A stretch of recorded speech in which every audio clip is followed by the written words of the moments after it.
Thank you, Harold.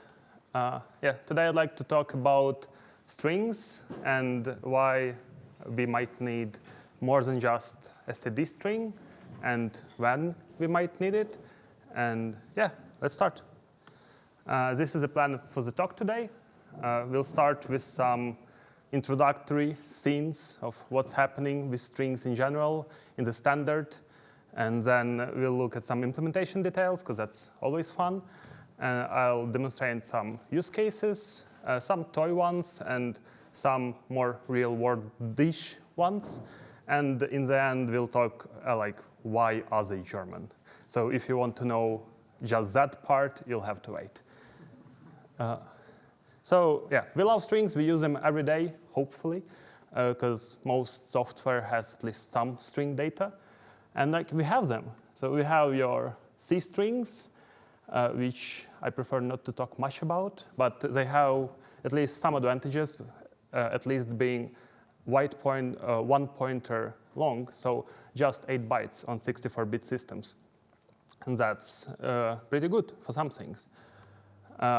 Your standard string, which is actually basic string with chart traits, but it's a mutable string with owned data. It is guaranteed to be convertible to a C string, so it's guaranteed to be null terminated.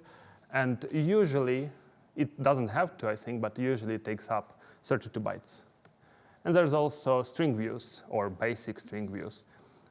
It's just a pointer and a length, and usually it's 16 bytes. And of course, your favorite string custom implementations, all your Q strings, your intern strings, your F names, and all the other fun stuff that we will not actually talk about. So why would you care? This is 2 graphs. One is for looking up a string in an array of other strings, and one for sorting the array. And the blue line is standard string, and the red-ish line is my implementation of German strings. So if you need to look for strings, or you need to sort them, German strings might be actually a good fit for you.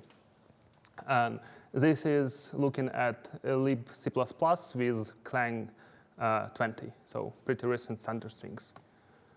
It's 50 to 100% faster for equality and comparison operations.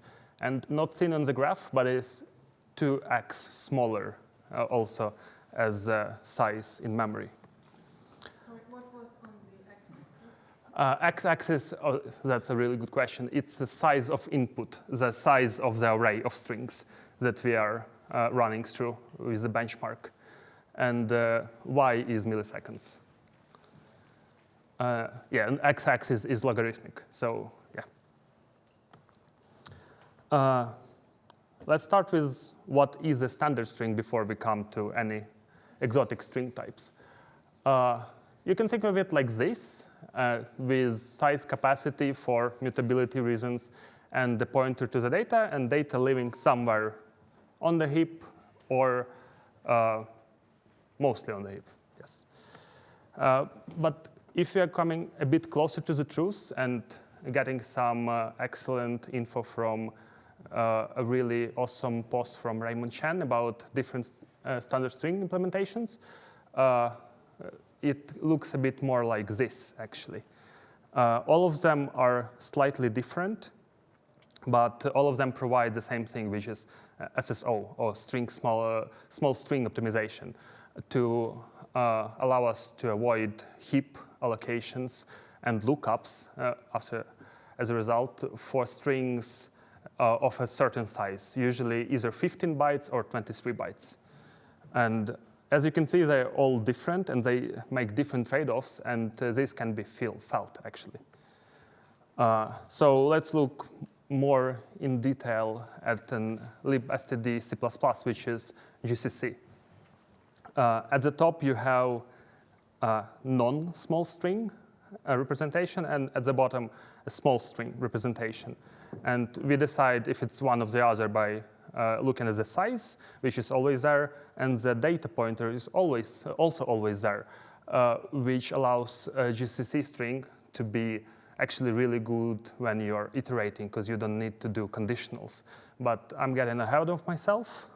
Let's go further. So even though they are different in their implementations, they're all standard compliant, which means that they all own the memory, they're all mutable, and they're local, which means no allocation for 15 to 23 byte long strings, 15 for GCC and MSVC, and 23 for libc++ and Clang. And they're all null terminated. So, and there's also string view, 16 bytes pointer size, but we are not really looking at that. What's lacking? Like, why may you need anything else? Like, if you have something specific in mind, specifically if you want to optimize for equality in ordering, when you mostly compare strings and almost never mutate them, and when you want to avoid copies and do a bit more complex lifetime management, and maybe also do fast small strings, which std string is already good at. We might want to do something else. But you might ask, like, is it not optimal now?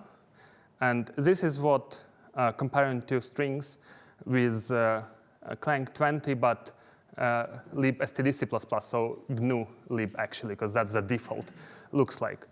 And like the highlighted part, you can see that we are just calling into memcompare, which is bcompare in this case. And what we are doing, we are loading the pointers. So unless, like, first we also compare the sizes. So if the sizes are different, it's an early return. That's good. But then we do load the pointers, and there is no way around it. That was my obligatory Godpol screenshot in the presentation. And so for the diagram we had before, but like with a bit more highlighting, the indirection here might be bad.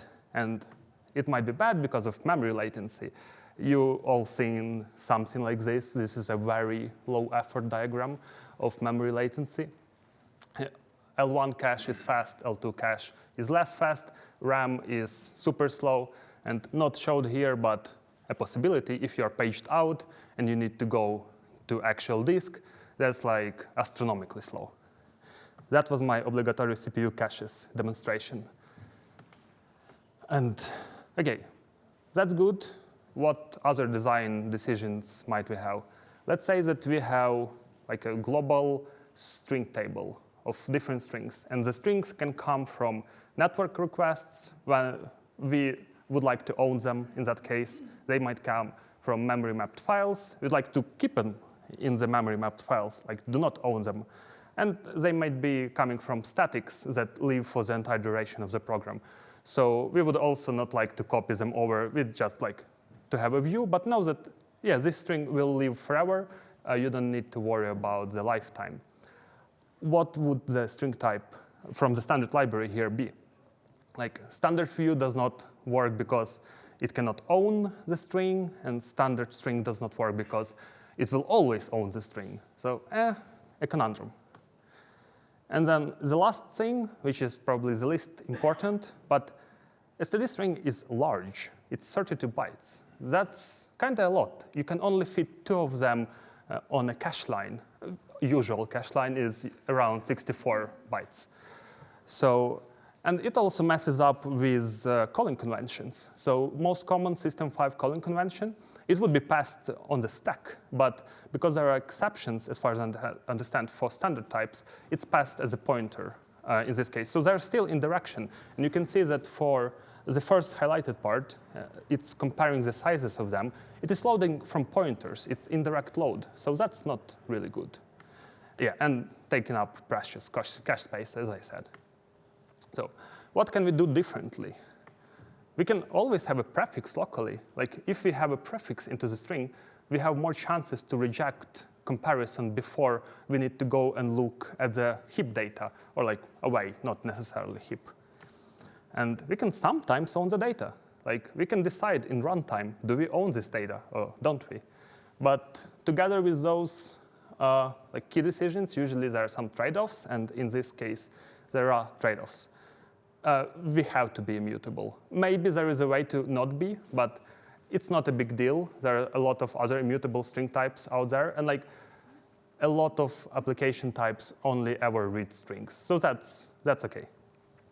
We must settle for 12-byte small strings, which is a bit less than 15-byte, but still good. And we also settle for 4 gigabytes max string size, which is, if you have strings larger than that, I don't know what you're doing.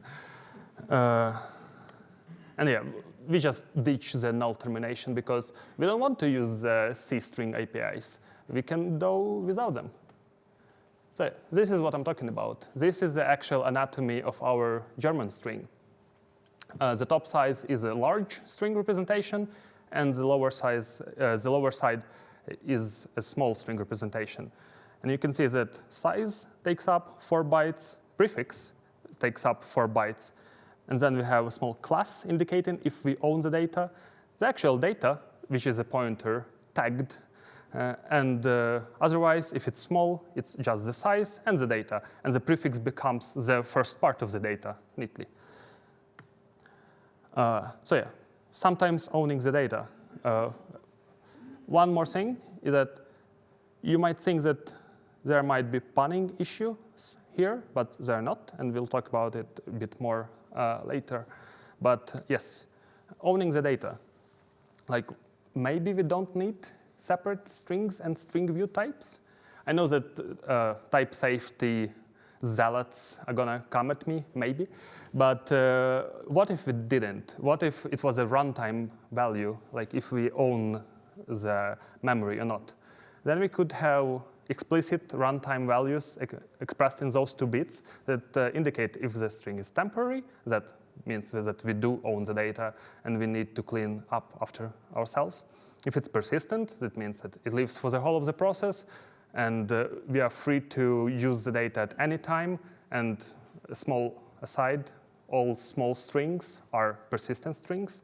Or if it's transient, which is basically a string view, and we need to think about our lifetimes. So it may be like for the scope of the request, or for the lifetime of some larger mapped area of the memory, and stuff like that. So we need to think.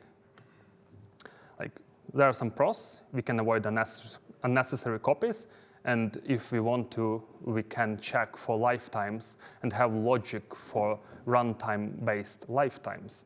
There are also cons. It's a foot gun. You have exciting possibilities for use after freeze and exciting possibilities for all kinds of memory safety bugs. And it also relies on canonical pointer form, which means if you want to run this in kernel memory space, it might not work. But again, that's not designed to be run in a kernel. And it also relies on there being 2 bits to fit the tag. Usually, there is not more than 48 bits used. Some Intel highest memory like mapping allows for 57 bits. So we should be safe for a lot of years to come, because nobody needs 256 petabytes of memory mapped. Yeah, the prefix is very simple. It lets us avoid cache misses sometimes, and as a neat thing, it becomes the prefix of the small string. It has its own downside, though, because when we create the string instance, we must touch the string memory, which is not the case for standard string view. So you may incur a cache miss then. So OK, enough rambling. What is the code for this? This is kind of simple. We have the size and then a union of either small string data and the struct of a prefix and pointer. Looks simple, like clean translation of the diagram. It does not work because the union will want to be aligned. So the whole thing will actually take up 24 bytes instead of 16 bytes. And there are compiler-specific things we can do, but that's kind of nasty and not portable.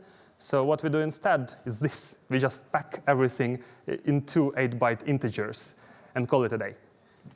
And you can see how it maps like the small string representation and the large string representation in the diagram. And you might say that aren't we panning memory?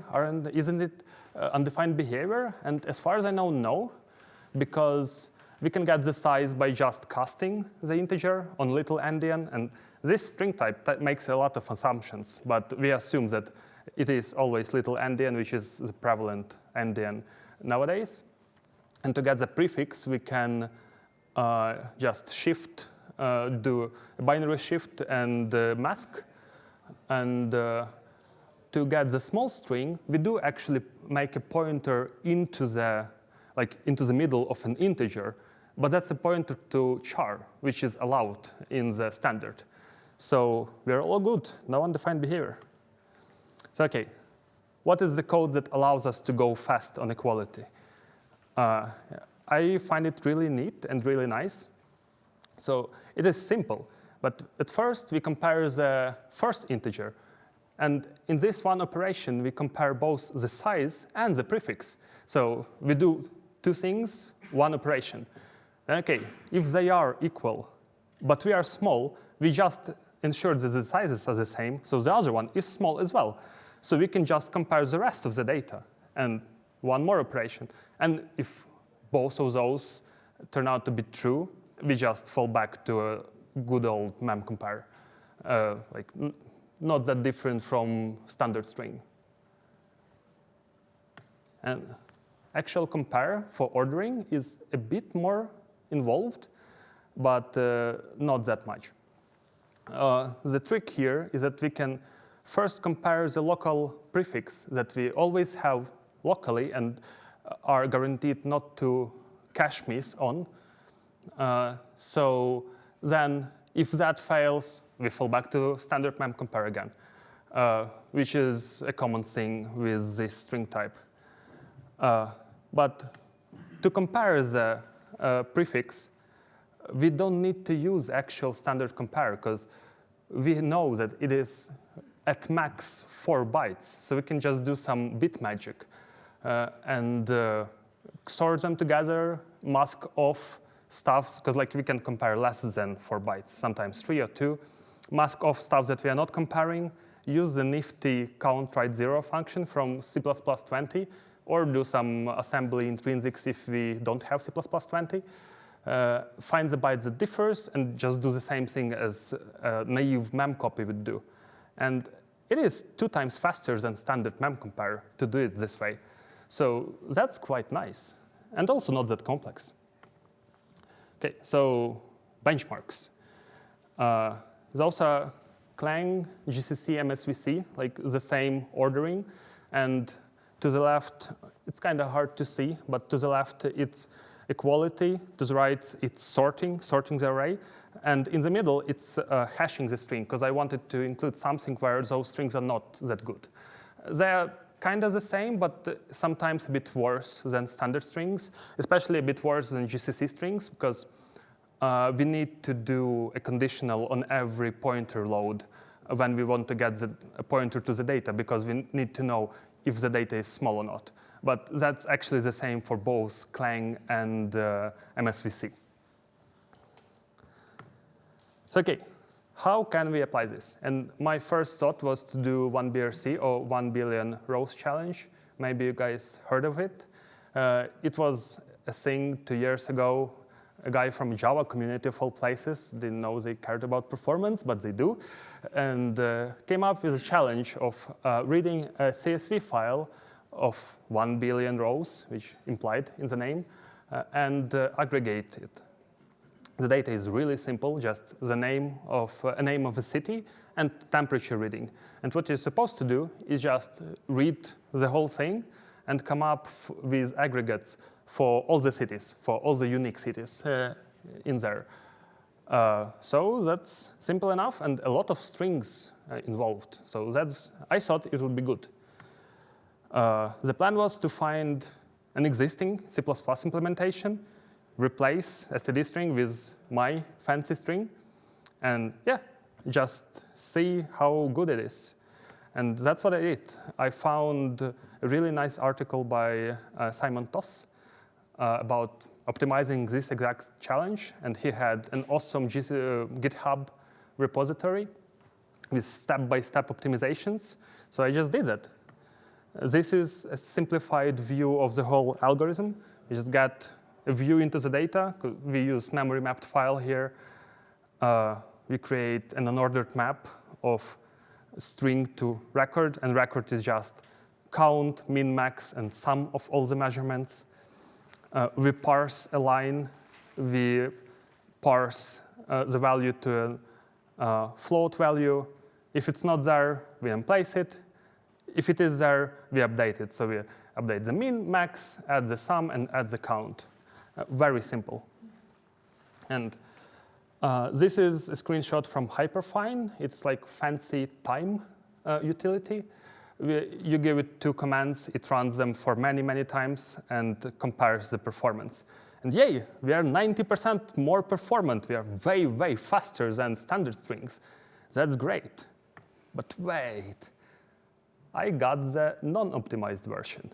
What if we get and do the same exact thing with the actually optimized version? Because that's what the article is about. And we are 10% slower. That's not great, but a bit expected.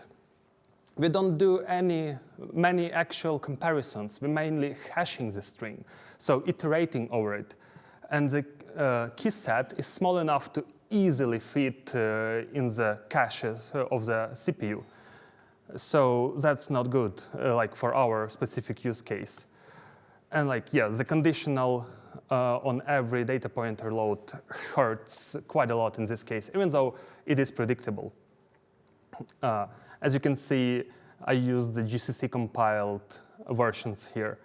And GCC, no conditional for pointer load, way better for this use case. OK, so that wasn't the great use case, unless you want to optimize non-optimized code. But what's fun in that? So I wrote a key value store based on an LSM tree. You can think LevelDB, RocksDB, Scylla. A lot of modern databases use LSM trees as their backing storage engine. I did a lot of simplifications because I didn't have the time to write a 100K line code base for a talk. So it uses memory map storage, which is frowned upon in database community. It's just a single level of compaction. So it is very simple. And there are also no Bloom filters, which are like a requirement for good LSM tree storage. But if you don't know what an LSM tree is, it's a very simple conceptually way to store data. You have keys and values, and you have a sorted memory representation, usually a tree of some sort. I just used studmap, which is red-black tree usually. And then when you hit a certain memory usage, you dump it out to disk, also in sorted way. And when you have enough of them, so just opening a lot of file descriptors becomes painful when you're reading the data, you compact them. And the compaction process is very simple. Basically, the last step of a merge sort, merging sorted data together. Very simple. That's the whole thing, more or less, without the operations. But you can see that LSM tree has a mem table, which is a memory representation of the data, what we have in memory. It has a vector of SS tables, which are sorted string tables, which may or may not be loaded, and directory for the files. And the sorted string table just has memory mapped file and the vector of views into that file. Super simple. And this is how we read a key when we wrote one and want to get the key back. We either get it from the standard map, which is standard map lookup, or we get it from the sorted string table, which is a std lower bound or binary search. So simple enough. And this is the results. Ingesting 1 million rows, 1 million data points is around 50% faster, and reading 100,000 rows is around twice as fast. So that's quite nice. But that's like a perfect example for this string type, because there's a lot of string comparison happening. And also we are fully using the maybe owning the data, because when the data is in memory, so in standard string, we are owning it. Nobody else is holding it for us. But when it's coming from the memory mapped files, we are avoiding copying, and we just have the views into the files. So we get best of all worlds for this specific use case. Okay, those were actually toy examples. Like, no serious software is shipping with my LSM3 key value stores. But they are used in real world. And those are open source examples, so DuckDB, Apache Arrow, and Data Fusion, Polars, Velox. But I bet that most of the big closed source, OLAP, which stands for online analytical data processing. I completely butchered it, but it's the right idea, such as Snowflake or BigQuery or Databricks. I don't remember the name of the Databricks query engine, but all of those have this style of string inside because it's just so good for read-intensive applications, which OLAP applications usually are.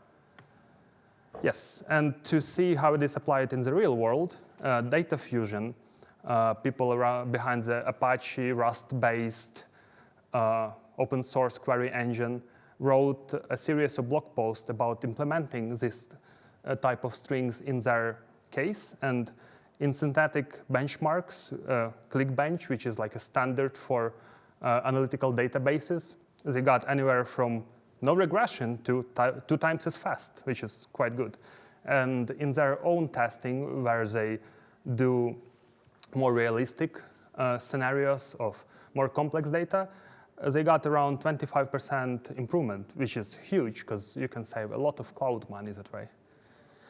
Yeah, but why are they called German strings? What is German about them? It's basically all because of that guy. You can barely see him there, but that's Andy Pawlo. He's a professor of databaseology in his own description at CMU, which is Carnegie Mellon University in USA. And he has very popular and, I think, very, very good courses on database development, both basics and the advanced topics. And in one of his advanced topics courses, he mentioned German-style string storage, which he got from the paper, which you have on the top here, Umbra, which is a research database technology out of Munich. And Munich has a big database development community, and CMU has a big database community. And like CMU and Andy Pawlo specifically calls the Munich guys Germans, obviously. So yeah, and the more appropriate name would be Umbra-style strings, but German strings stuck because people like it sounds funny. So yeah, if you'd like to learn a bit more about them, there's some links. The first 2 are from CedarDB, which is actually Umbra in disguise, or not quite in disguise. It's a commercial offering of that research database system, and that's how I learned about those strings in the first place. Then you have the Data Fusion posts that I talked about, and then just random things from Rust World and the actual course by Andy Pawlo. And of course, you have my implementation done for this talk.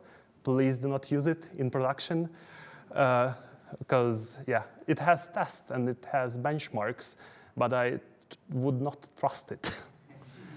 Yeah, thank you for your attention.